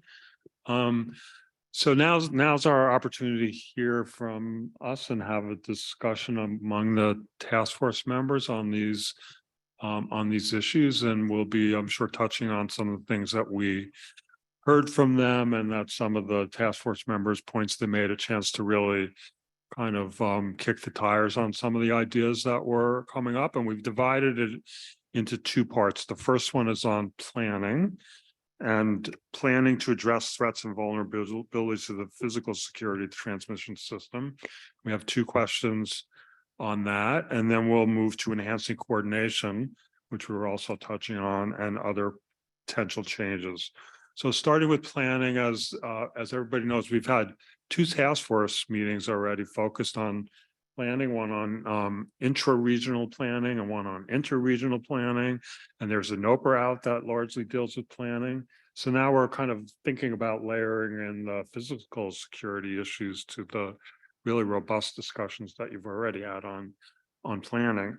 And the first question that we want to explore is, are there opportunities through the regional and local transmission planning and state review processes to address threats and vulnerabilities to the physical security of the transmission system, for example, by addressing aspects of the transmission system topology that make certain transmission assets particularly vulnerable, or other things. And so we're going to start we'll have Chair Phillips is going to start, and then Commissioner French, and then Commissioner Gillette from Connecticut. Thank you, Dr. Rabb. I really want to hear from my state colleagues, so I'll be very brief on this one. You know, hearing the discussion and responding to what we heard earlier, you know, to think about Jim Robb saying that they're worried about 5% of the attacks they see. I think we have an opportunity, but I think we need to be balanced. We need to balance it with cost and affordability. But, you know, I'm reminded of something. I recently reconnected with my trainer and thinking about something that's critical, right? And they told me something. They said this: you can either pay me now or you can pay the doctor later. And I think about how we view physical security now. You know, it's sort of like an after the fact, bolted on type of process that we view it. But if we bake it in now, if we consider it on the front end, I think we do have an opportunity to do something about what can be a very costly process if we have some of these coordinated attacks that you heard our presenters talk about earlier. You know, one thing that DOE talked about that I think that was very, very thoughtful is reducing the criticality of particular facilities. I think PJM, they have a SIP 14 project mitigation process that they're going about right now, implementing. And I think that there are lots of arguments around identifying what these facilities are, and we can talk about keeping that information confidential. And if you sort of, you know, plan for that component of the reduction of criticality, I think there's a lot to be gained in that process. And of course, David Ortiz and Joe McClellan at FERC, they can talk to you all days about the specifics of what to do. But those are the general thoughts and ideas that I have. Commissioner French. Thank you. And I think you're going to hear a similar theme in my remarks. And I'm not going to say anything brilliant here. I'm glad we were able to hear from some of the experts to begin with. I think that was the most important part of what we were able to do today and probe their thoughts. I certainly share a lot of the sentiment that the answer to a lot of what we're talking about, it's not tacking on new technology onto every single substation. It's about eliminating targets. And I'll repeat what I said earlier. I think we have a system that's already very resilient by its very nature. The fact that it's so decentralized and meshed and looped. We don't have a lot of targets, but there is always room to improve and to evaluate where we could become more decentralized and figure out where those spots lie. The specific question here lies with the regional planning process and local planning processes. And I think, if we're talking about investments to further decentralize the grid, I do think the RTOs or the regional planning processes are an appropriate place to do that planning. Those, at least in my neck of the woods, those are vigorous, transparent stakeholder processes that really suss out the lowest cost option. As far as a new facility, particularly if it's going to be a regional facility that may have significant cost associated with it. I think there's a big benefit to running that through the stakeholder process, obviously with the appropriate confidentiality protections that might flow from something that attaches to physical security. But yeah, I think that can be worked through. We also have local planning criteria that will look at things like, radial versus looped lines and the resiliency that goes into that. And I think that's an appropriate place to look at that. So I do look at this from the cost perspective of, if there are upgrades necessary, and nobody's presupposing that any level of upgrade is necessary, but if there are, I think those transparent processes that subject investments to quite a bit of stakeholder scrutiny, we should try to use them as much as is appropriate for a sensitive issue like this. Commissioner Gillette. Thank you so much. I appreciate the opportunity to provide some remarks about this topic. I want to start by saying, I think a little bit what I heard from Chair Phillips in terms of responding to ratepayer concerns. And when I was considering this topic, I think what we're hearing from ratepayers in Connecticut and probably throughout the Northeast, given the high prices, particularly those that went into effect January 1st of this year. The ratepayers do not care whether the power is out because a squirrel chewed through the line or because a plant went offline unexpectedly, or in this instance that the substation might have been sabotaged or some other kind of physical security event. So the reason I highlight this as my first comment on this subject is when it comes to things with the transmission system and other things that are not necessarily within state regulators' direct control, I personally feel frustration at times because our ratepayers are holding us accountable for these assets and their failures, when I think we struggle sometimes to think about how or where we fit into these planning processes. And I also, Commissioner French, that I think some of the regional planning processes and RTO processes that do exist today, certainly not looking to replace those or duplicate those, don't want to waste any resources, but I do want to offer, at least speaking from, I'll speak from Connecticut's perspective for one moment to say that I think we've had some challenges and issues with respect to the governance structure, of our regional transmission organization, and specifically sometimes frustrations that the state doesn't always feel like it has a seat at the table when it comes to some of those planning processes. So I worry about utilizing those planning processes to insert considerations about physical security, particularly if they're bolted on, after the fact, which I don't think anyone is suggesting they are here.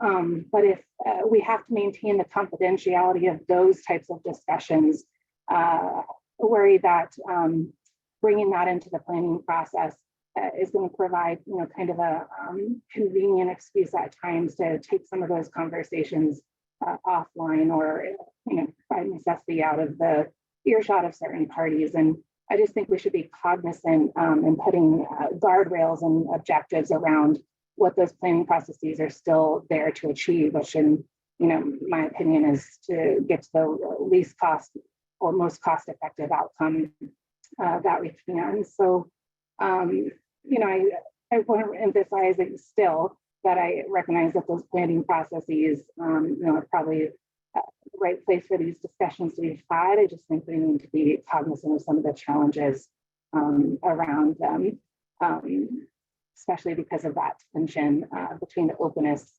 between wanting to have openness planning while needing to respect the concerns about disclosing too much about physical security threats in public. So, in some, I think definitely opportunities to address this regionally. Just want us to be careful as we're setting that up, which I know is why we're all here today to discuss. So I'm going to stop there and thank you so much. Thank you all for the open comments. Others want to jump in on this. Are there things that can be layered into the planning processes we've been talking about to reduce the criticality of facilities in the long-term planning, benefit streams, all the things that we've kind of touched on and are in the NOPR. Yep, Chair Stanek. Thank you, Dr. Rabb. Just a quick anecdote that actually Joe McClellan mentioned on Sunday, the 80-20 rule, the Pareto principle, the fact that if in the planning stage, we spend 20% more, whether it be gates, guards, guns, Kevlar, ballistic walls, we could receive or reveal an 80% return on that 20% investment. So I think planning, especially new infrastructure, we could bake that in.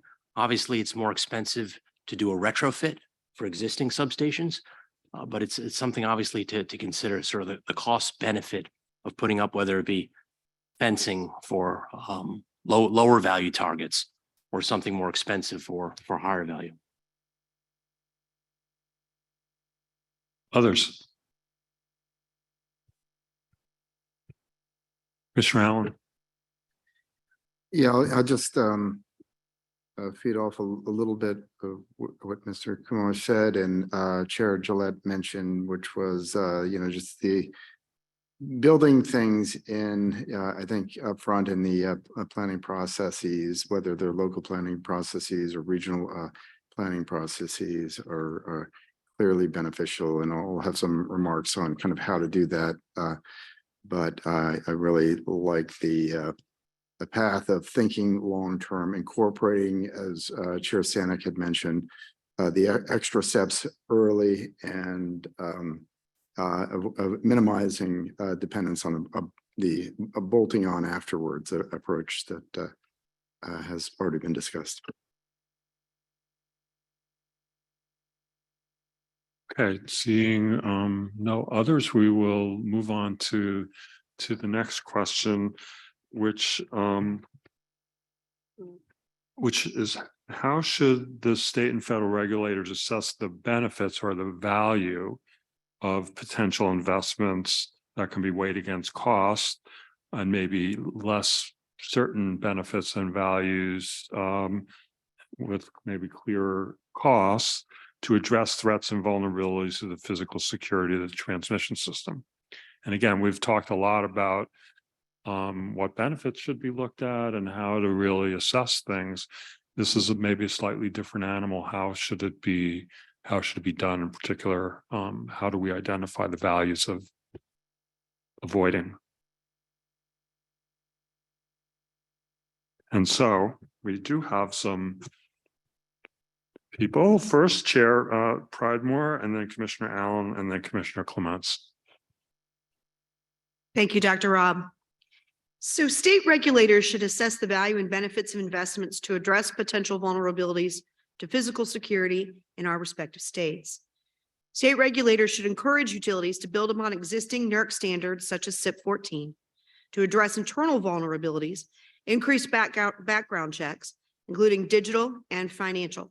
To address external vulnerabilities, tabletop drills with state partners such as your emergency management partners, Department of Transportation, and others, and participate in the nationwide NERC exercise drills. Vertically integrated non-RTO states such as Georgia have robust integrated resource planning, and we have the ability to remove any barriers to coordination with state and federal partners. Another benefit is that the analysis and evaluation of transmission costs, we can do that alongside generation costs in our rate cases. We can do so without having to be concerned with top of stack pricing. In Georgia, $1 spent on transmission also allows more renewables to be built at a lower cost. Beyond existing efforts, state commissions should work with their legislatures to evaluate and potentially increase penalties for criminal interference with critical infrastructure. All 5 Georgia Public Service Commissioners support Georgia House Bill 227, which was dropped just in January. It will increase the penalties on these criminal actions and move them to felonies. We believe that this increase in penalties acts as a deterrent, and we also believe that it will prove that Georgia takes physical security of critical infrastructure seriously during these times. Lastly, may we all do our best to guard that which has been entrusted to our care. This is important to our states. This is important to the people that we represent. And we can do so without gold plating. Thank you. Commissioner Allen. Yeah, so yeah, I think I've already telegraphed what I have to say, but I'll try to expand on a little bit. I'm making 3 points essentially. One is I think we need to really clarify and in a sense nail the concept of resilience. And in my mind, there's some really good academic work that is out there that covers the various dimensions of resilience. The one that works for me is one that recognizes kind of the hardening as an element, the mitigation and limiting duration, and the rebounding from events when they occur. The latter 2, in my mind, are best kind of viewed in a broader frame of not just physical security threats, but in a more robust framework that considers especially weather and other hazards that are out there. And that in my mind fits very well into the kind of analysis that we do long term on an every 2 or 3 year basis, but looking out ideally over the very long term. So I would prefer minimum of 20 years, but that's the subject of another NOPR, and I won't go too far down that. But just to say, let's address it as much as we can on the front end. So a clear, robust, consistent framework. I think that means metrics. It means quantifying. I think it actually means monetizing values as well. And I think the building blocks that we had talked about earlier are actually getting pretty well formed, and natural labs are doing really good work. They need some, additional monies and analytic work to really kind of improve what they have. But the industry, to varying extents, have been relying on some of these building blocks over time. They just need to be made better, more robust, more compelling, and I think they're fundamentally needed, because I think state regulators really require that kind of a solid and firm quantification when we're anguishing over how we use ratepayer dollars.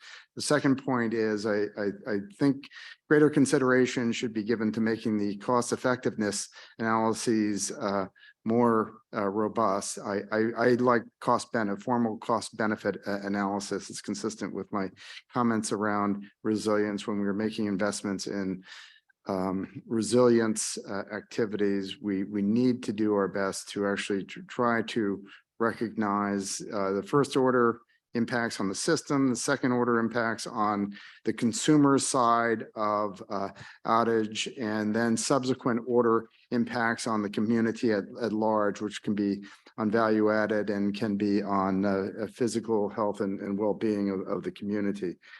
The third point, the third point I will make is really just what I just said, which is a robust analysis in my mind does recognize the consumer side of these impacts. And what we have presently are tools that are available that do a pretty good job of capturing the very short-term impacts and willingness to pay to avoid problems. I think they're now dated. They need to be improved. We need to invest in the benefits that need to be calculated either on behalf of consumers, be that loss in production from a commercial or manufacturing facility, or the inconvenience in the short term, but potentially much more severe impacts as we move toward electrifying our buildings and transportation system.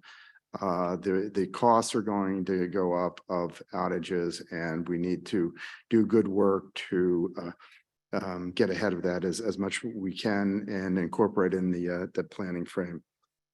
So, thank you. Commissioner Clements.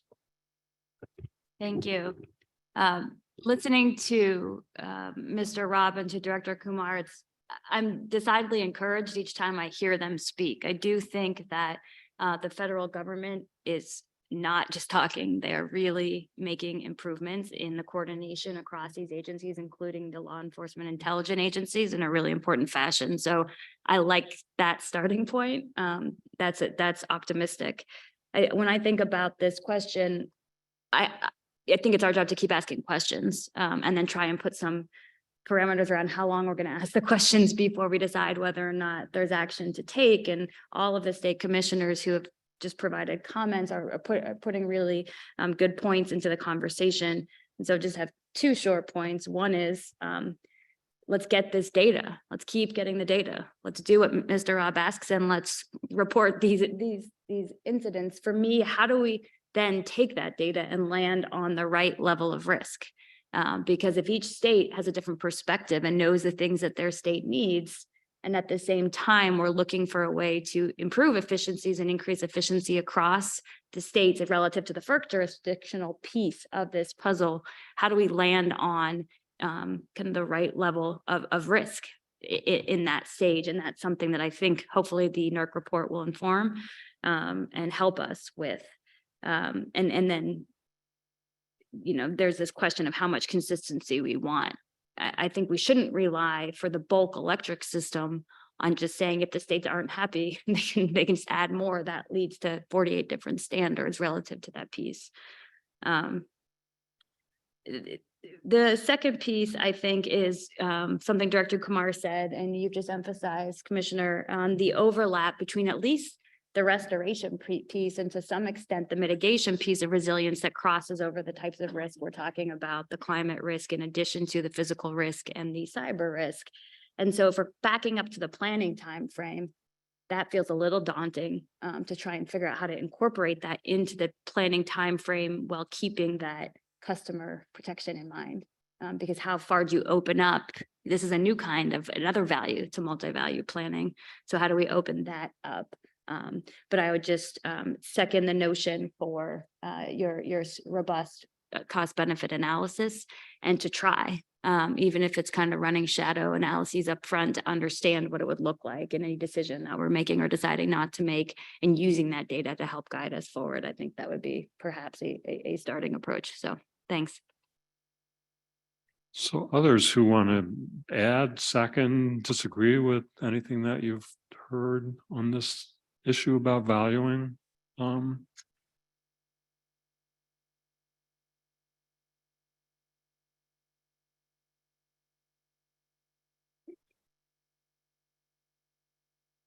We'll move on. Going twice. Okay. We're going to move on to the last piece of our presentations, and hopefully some more discussion on enhancing coordination, other potential changes. We heard a lot of references to better coordination, better information sharing before So the question is, how can the state's FERC and other government agencies and the utilities work together to identify transmission system assets that require greater protection and ways to address that need for greater protection? For example, is there a need to improve information sharing among these entities, recognizing necessary restrictions on the sharing of confidential information, which numerous people have? So how do we do this? What needs to be done, and how do we do it in a way that will work? So we have starting off with Chair LeVar, and then Chair Dutrell, and then Commissioner Hauk, and then Commissioner Christie. I have a lot of volunteers for this one. Sure. I'm going to just take a moment or two and make what I'll call a soft suggestion. And it's directed towards FERC and NERC to consider encouraging the NERC regional entities to explore compliance data that can appropriately be shared with state regulators, and also to explore whether there's data in the hands of state regulators that would be useful to these regional entities. In the West, the regional entity WEC is going to great lengths to become a stronger resource to state regulators. They are sharing significant data with stakeholders across the West on issues like resource adequacy, historical trends on demand capacity and resources, and generation and transmission outages. It's a bigger challenge to share aggregated data on compliance, high-level impressions from audits, spot checks, and investigations that the regional entity does, and finding ways to aggregate and scrub that data isn't simple, and I recognize that. And of course, this kind of data is not available in ISAC. No one wants data shared in a way that creates new vulnerabilities. And that's, in my opinion, one of the reasons the regional entities were created the way they were, with delegated governmental authority on things like mandatory assessments and enforcement authority, but without certain operational requirements that are typical to other government agencies like FOIA and other things. What WEC shares right now, and I don't know what the other regional entities do, but what WEC shares on compliance is percentage of non-compliance that are self-reported versus discovered, and a high-level indication of cause. Sharing more than that isn't simple, and it creates both risks, but it does create potential benefits, and it requires consideration of all of those. As has been said before in this meeting, when an event happens in a state, usually it's the state regulators or the governor's office who gets the first request of what's going on and what's happening. Another benefit, potential benefit of more information sharing, is consistency. I know in Utah, most of the standards that are enforced by the NERC regional entity are also incorporated by reference into state law with jurisdiction over those given to our commission. And no one wants a patchwork of inconsistent state and federal enforcement of regulations. So more information sharing can lead to more consistent application and understanding of these requirements. And it can also help state regulators make better decisions on approving costs and cost recovery with respect to what's spent on these. Now, I'm not suggesting a specific outcome. There's a lot of more questions than answers on this suggestion, but I think encouragement from FERC and NERC to the regional entities to consider this, to engage in some fresh evaluation of whether there's a way to aggregate data that overcomes the risks with data sharing, could benefit both the regional entities and state regulators. As I make this suggestion, I'm not sure how well it's connected to this, but I can't stop thinking about a tweet I read a few months ago from the American philosopher Ice-T, who said, if you loan money to a friend, be prepared to lose one of them. And information sharing could damage the relationship between regional entities and state regulators if it's not done right. It has to be done properly. And so that's why I suggest a careful evaluation of what can be done, what might be done. But I think there's potential there, and there's potential to move the needle on coordination between these entities. Thank you. Chair Dutrell. It's hard to go after that. I don't have a quote or anything like that. So I think the essence of what you're going to hear from me, we've been hearing it throughout. I can say throughout today, since we had a session in the morning as well, but just want to emphasize a few things. So when we're talking about risk and knowing where the risks are, I wanted to emphasize that it's important. Of course, my notes go, okay.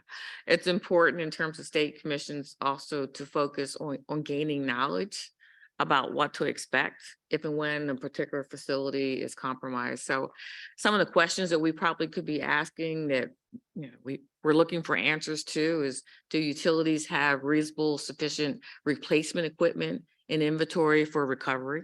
I don't think we've talked much about that. And that could include, do they have agreements in place? We talk a lot on the local level, the distribution level in terms of mutual assistance agreements. But this would be agreements to be borrowing equipment. We're talking about, transformers and things of that nature, which is not a small piece of equipment. But also on the communication side, are utilities ready to ask the hard questions that, in terms of the incident, how long is it going to take in terms of restoration?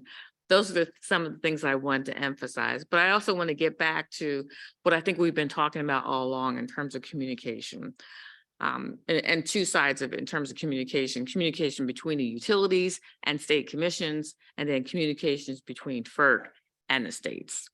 So with regard to communication between utilities and state commissions, the transmission owners are obligated to identify the SIP 14 facilities to their system operator, but they should also actively work with their commissions to develop procedures required for the consideration of confidential and extraordinarily sensitive information. And I know we talk about that. Generally, every state is different in terms of whatever statute they have in place, and then the concerns that we want to make sure we're protecting sensitive information. With regard to communication in terms of FERC and state and sharing of information, we talk a lot about advocating for the build out of transmission in terms of more transmission facilities. And I just wanted to make a point that I think it's crucial that when we're talking about siting of these facilities and when they occur, how they occur, the affected states, it should be where we're getting, the states are getting more of an understanding of what's considered to be critical. I think that's important in the planning process and things of that nature. And I just wanted to emphasize that. And it's still, you have to look at it in terms of protecting critical information, but still as we can talk back and forth and share information, I think it's the knowledge of what's considered to be critical as part of that communication. Thank you. Commissioner Hauck. Can you hear me? Okay. Thank you. And consistent with the comments of my colleagues, I agree with the comments that they made on this topic. And as we heard earlier today from our presenters, the nature of physical security presents the challenge of a static infrastructure being threatened by a disaggregated group of adversaries and a dynamic set of methods that change much faster than infrastructure changes. We need to take a holistic approach that we deliberate on efforts to enhance the physical security of electric infrastructure. Before formulating solutions, we need to understand the danger we as a nation are mitigating against. And as a state, we can work with our partners to define this, but no individual state has the resources or capability to establish a common understanding of the threat landscape from a national perspective across the nation. We should develop a threat model that clearly articulates the threats faced by investor-owned utilities across the country, and this would establish a common problem set based on a common understanding of the threat. This threat analysis will allow for a more refined delineation of respective roles and responsibilities for federal, state, and local agencies for enhanced coordination of physical security efforts, and this would also assist in any formulation of regional groups. After a threat model has been established, stakeholders have been identified, and roles and responsibilities have been defined, we can jointly apply short-term physical infrastructure measures, mitigation efforts, stockpiling requirements, and potentially long-term changes to infrastructure to make it more resilient. As part of such efforts, California recommends leveraging existing analysis and research that's been developed by various federal agencies and the national labs. This includes research and analysis of infrastructure response frameworks and resilience initiatives. Without these steps, our efforts for risk become more aspirational than effective. And in regards to the information sharing, there are currently mechanisms for information sharing between investor-owned utilities, states and federal departments. However, information sharing between all stakeholders is not as fluid as it needs to be to maintain a common understanding of the changing threat landscape.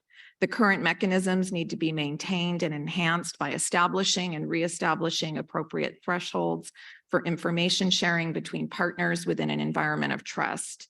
To improve resiliency, it's essential that this information be exchanged not only between state and federal level threat centers, but also among the investor-owned utilities, and that the right level of information is shared to allow for better analysis of the threat landscape. Regular and routine sharing of information, such as best practices related to safety and security procedures, response to events, and short and long-term recovery can enhance local, state, and regional security overall. This is a highly technical and collaborative endeavor to achieve these outcomes. NERC could facilitate a physical security preparedness initiative to provide stakeholders with information they need to assess and respond to evolving threats. And one model that could be considered is the CATS model, the cybersecurity and the solar projects that NERC has convened, which leverages state, federal, and private sector expertise to identify model programs and actions for states to take in partnership with utilities. This could be implemented similar to the initiative for the physical security that NERC has convened, state-led advisory group, and facilitate dialogue with IOUs and physical security experts to provide education tools and access to technical assistance. This initiative could develop actionable physical security strategies and a roadmap, as well as create stronger public-private partnerships and intra and interstate cooperation. And the goal would be for the federal government and states to work with IOUs to establish the appropriate processes, organizational components, and information thresholds that work best for their operational needs and limitations concerning the sharing and protection of sensitive critical infrastructure and incident information. Thank you. Thank you. Commissioner Christie. This is sort of the question I asked Jim Robb earlier, so I guess I jumped the gun, but he said that the question of prioritization is addressed in SIP 14, and I wish he were still here because I'd like to follow up and ask him, well, what about the prioritization process and the issues that these questions address? What is not covered in SIP 14? Who ultimately makes the decision about what facility is going to get the ballistic curtain or going to get the high def camera? And I don't know whether SIP 14 actually says who makes that final call or not. And so I wish Jim was still here. I think that's a big open question, is where does that final call get made about which substation gets that ballistic curtain or that high def camera or whatever other measure it is. Second thing I was going to mention too, better here than nowhere else, but ballistic curtains, high def cameras, these are expensive items. If I was still a state regulator, I'd be scared to death about what the cost is going to be, because this is going to flow right through into retail rates, and it's necessary. We obviously have to do it, but I think the prioritization is critically important to make sure that, because you can't do it everywhere, it'd just be astronomical. So I think this prioritization process about deciding which ones get it is critically important to keep, just an exorbitant amount of money from flowing right through into retail bills. And these are transmission assets, so you're probably talking formula rates to start with. You're not even talking state distribution rates. You're talking formula rates. So I hope this prioritization issue continues to get more attention. And again, I wish Jim were here to tell us about where's the gap in SIP 14 about who makes that decision. But really important to get that right. So others want to jump in on this topic, either what you've heard or other thoughts that you've want to add.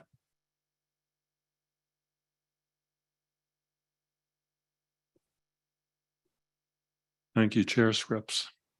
I'll do my best. And I was going to maybe give one sentence in my comments on the next question, but it was, I think, directly response to the question that Commissioner Christie brought up, because my understanding is that the ultimate decider of the ultimate decider is the transmission owner.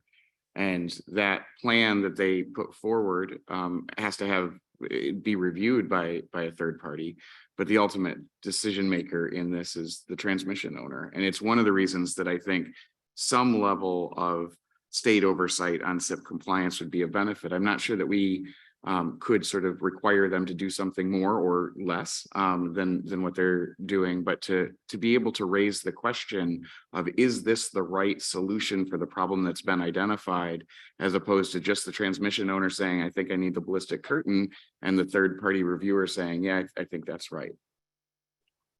Well, that's a very important point, because I mean, if there's no review, you know, when you start talking about, I mean, let's take high def cameras or ballistic curtains. I mean, are they going to be treated as capitalization items with an ROE? Or are they going to be treated as O&M? That's a huge issue in terms of cost. Well, who decides that? Do they just come to FERC with formula rates and say, we decided to capitalize it? I mean, someone should be looking at that. And personally, I'd rather have state regulators do it, but somebody needs to do it. Commissioner French. I maybe have a little different twist, or maybe I understood your question a little differently. What I thought Mr. Rob was communicating was that SIP 14 is really a ranking system, or a system to determine which facilities are critical enough to need this compliance plan. And I think, you know, I think he threw out the question, and others have thrown out the question of, you know, have we set that threshold at the right amount? Because he mentioned that some of the facilities, I think, for instance, in North Carolina, those weren't SIP 14 facilities. And so I think the question is out there of, is that threshold set at the appropriate level? That's a policy decision, I believe, ultimately, you know, within FERC's jurisdiction as you work with NERC on that review. So that'd be my first thought. Second thought is I would just want to completely agree with you on, you know, the cost of new technologies. And I think it's obvious. My focus is on how do we cost effectively look at the topology of the current grid and make sure we don't have targets. We have as few critical facilities as possible that require those super expensive upgrades, because we just can't do that at 75,000 different substations. So I thought that was a good point. Commissioner Duffley. So risks to the bulk electric system are going to be different from risk to localized systems. And so the state may need to be involved when we're dealing with the localized and where there won't be cascading outages on the bulk electric system. So it could be that there may be different standards based upon if there's risk to cascading outages or if it's just going to have a local result.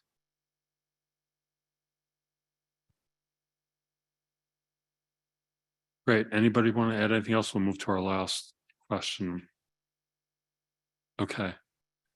So, so the last question is what other changes should FERC or NERC, Congress, the states consider, including enhanced requirements, minimum standards, new expanded funding sources, to reduce the risk of physical attacks on the transmission system? Touched on some of these, but not all of them. And other thoughts that you have, and we'll start with Commissioner Christie and Commissioner Duffley, and then Chair Scripps, who, yeah. In terms of funding, I would urge NERC to take a look at, I've mentioned this before, there's billions of dollars in the infrastructure legislation that Congress passed for grid hardening, and this would be a good use for it to defray the cost to consumers. So I think NERC maybe ought to look at asking the DOE to dedicate some of that money to helping to defray the cost of some of this grid hardening, which we know we're going to have to do to keep it out of consumers' bills.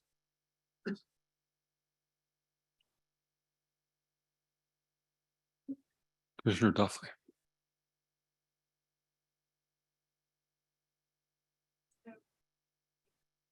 No. It's not. You got to borrow. I think you need to borrow a neighbor. Oh. Oh. Now we're good. Only one microphone allowed at a time in this. Yeah, this one microphone. You're trying to press. It's all yours, Kim. So the result of being one of the last speakers, most of the salient points have been made, so I'm going to keep my comments short and maybe reiterate a few. We currently have established communication and coordination methods such as EISAC and the state emergency management centers that every state has. And so providing more resources to these centers could enhance the communications as well as the analysis of the information that's being provided. We also have heard today about continued coordination with local law enforcement, and I fully agree with that. And then what are states doing? So currently what's being done in several states is they have introduced bills to increase the penalties for infrastructure crimes, and that should enhance deterrence.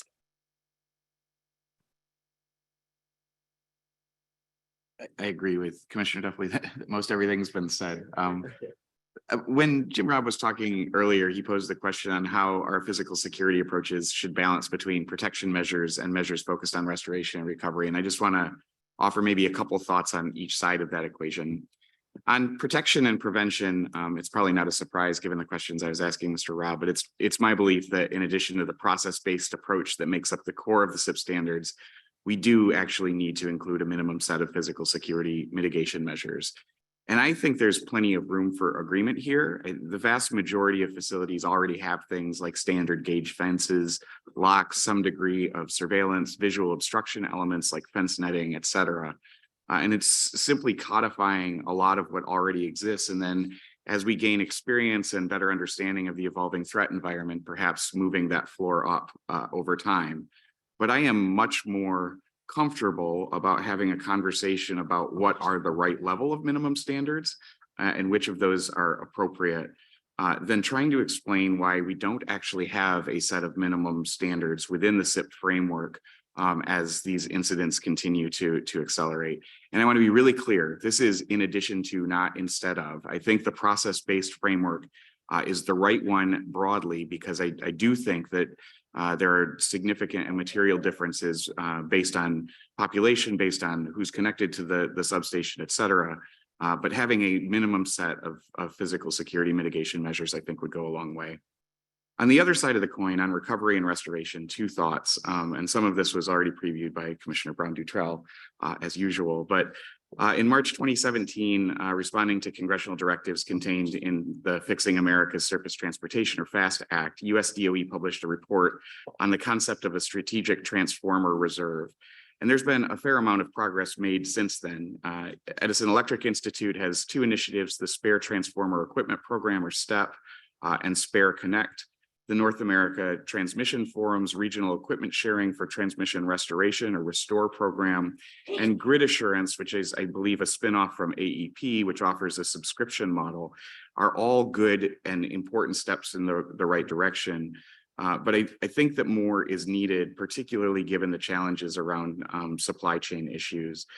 Because to date, as far as I know, we don't yet have the equivalent of what exists in the nuclear industry, for example, with an emergency equipment repository, which is an NRC initiated effort in the wake of the Fukushima event, where today we have 3 equipment depots that are strategically located and cover the whole of the US nuclear fleet with standard delivery times, so that restoration or getting new equipment on site to any one of the nuclear reactors across the country can be made in a timely effort. So expanding on some of the efforts from EEI and the Transmission Forum and some of the private sector efforts, but to make sure that there aren't gaps in the system in terms of some sort of shared response.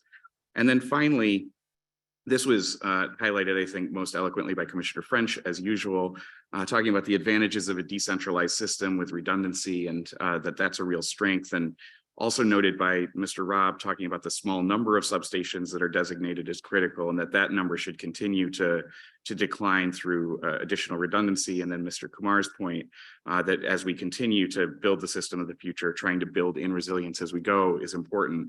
But oddly, and maybe paradoxically, but I also think truly the most cost-effective long-term result may be redundancy throughout the system, added transmission looping, interconnections, the development of microgrids, et cetera, to reduce the impact of successful events, that they become less and less critical the more redundancy that we have.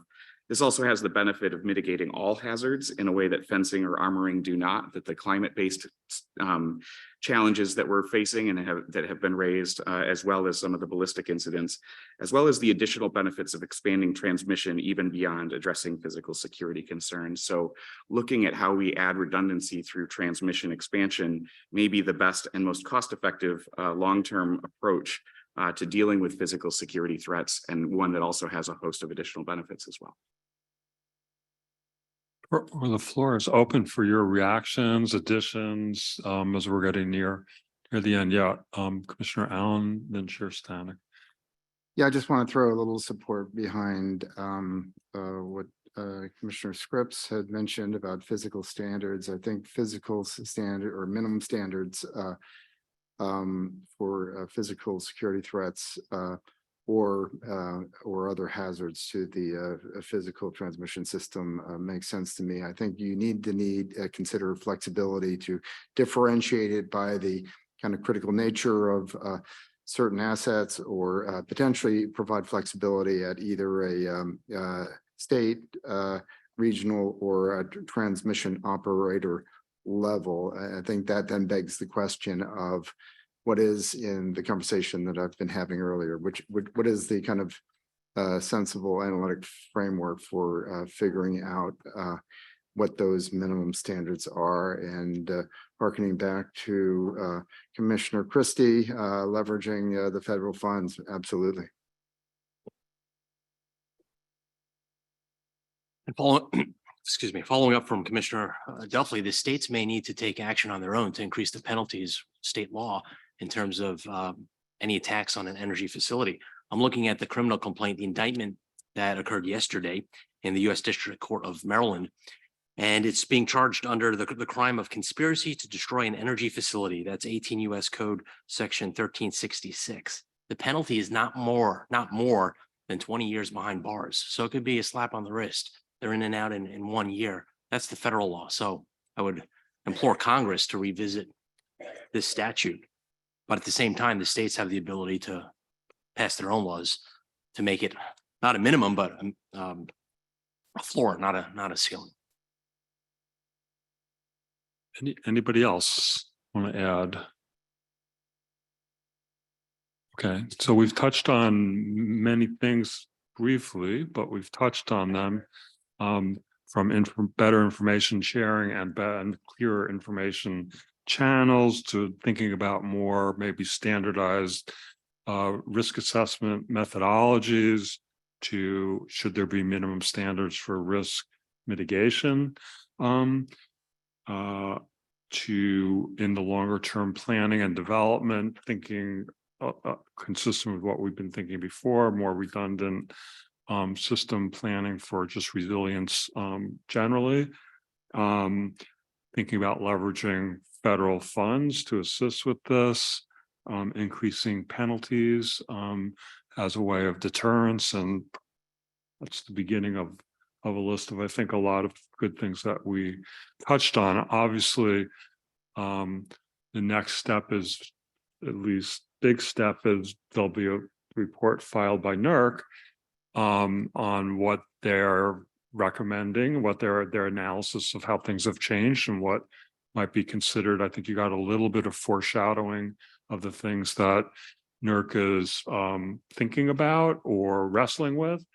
And so I think you will all be in a much better place now to take a look at that and see what this list and the other things are in there or not in there, and then continue the conversation either within the task force or other ways. So I will turn it back to our illustrious co-chairs. Thank you, Dr. Rob. This was a very enlightening meeting that we had today. This is the first meeting where the state commissioners weren't attempting to actually lobby our FERC colleagues in terms of a rule, so that reduced the temperature just a bit. But I do believe what Director Kumar stated, that we do need a whole of government approach. We see these threats not only at the horizon, they're on the table today. And for one reason or another, they're multiplying. We need to be proactive. But as Chair Pridemore and Commissioner Hauk mentioned, we need to be mindful as well as the costs. Ultimately, ratepayers are going to be paying for all of these proactive measures. But at this time, we do have to do a cost benefit assessment and a risk-based approach. So I think today's discussion will take back. It was a fact-finding mission.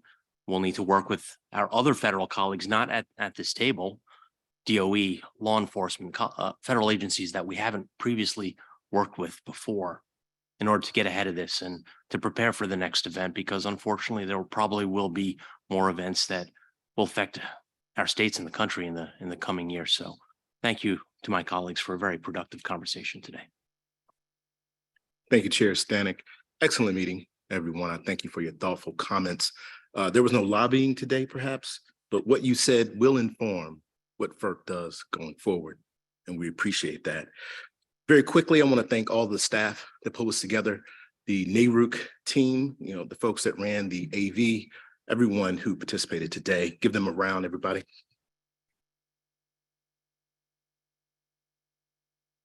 I think we're contractually obligated to say Michelle Malloy's name every time we have a meeting. So I want to make sure I do that. The next meeting, that's right, help my room next time, Commissioner Chris. The next meeting will be in Austin at the NERC summer meeting. That's the plan.